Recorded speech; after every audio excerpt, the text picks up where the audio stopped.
بسم اللہ الرحمن الرحیم۔ السلام علیکم ورحمۃ اللہ وبرکاتہ۔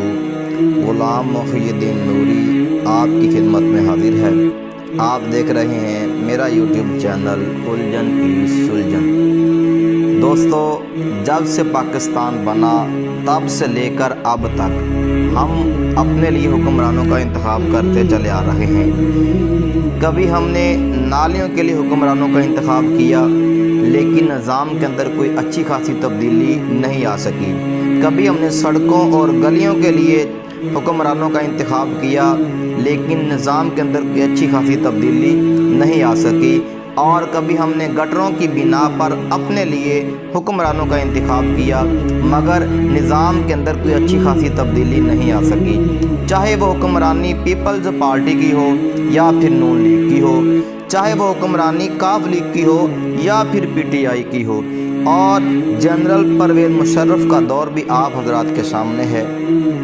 ان سبھی اشرافیہ نے ملک و قوم کے نام پر کھلواڑ کیا۔ اور میں آپ کو یہ بھی بتاتا چلوں کہ صرف گلیوں، نالیوں اور گٹروں کے لیے پاکستان نہیں بنایا گیا، بلکہ پاکستان کے لیے دی گئی قربانیوں کا ایک خاص مقصد ہے۔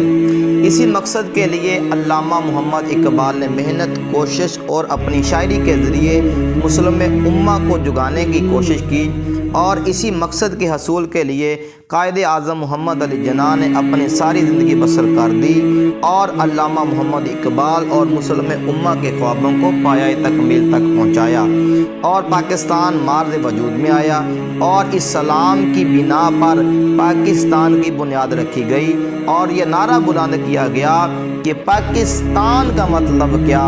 لا الہ الا اللہ۔ تو سامعین محترم، لمحہ فکریہ اب یہ ہے کہ یہ جو پیارا ملک پاکستان، جس کا مقصد ہے لا الہ الا اللہ، تو پھر اس میں سود کیوں عام ہے؟ اگر اس کا مقصد ہے لا الہ الا اللہ، تو پھر اس میں زنا کیوں عام ہے؟ اگر اس کا مقصد ہے لا الہ الا اللہ، تو پھر شراب نوشی کیوں عام ہے؟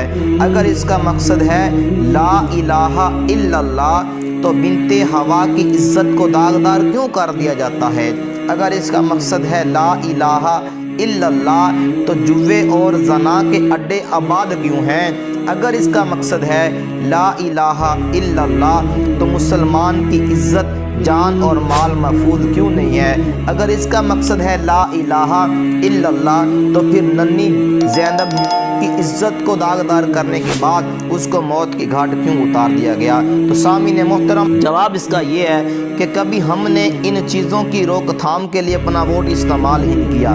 اگر آپ چاہتے ہیں کہ پاکستان میں نظام مصطفیٰ کا نفاذ قائم ہو، تو پھر اس بار اپنا ووٹ گلیوں، نالیوں اور کھالیوں کے لیے نہیں، بلکہ نفاذ نظام مصطفیٰ کے لیے دیں۔ شکریہ۔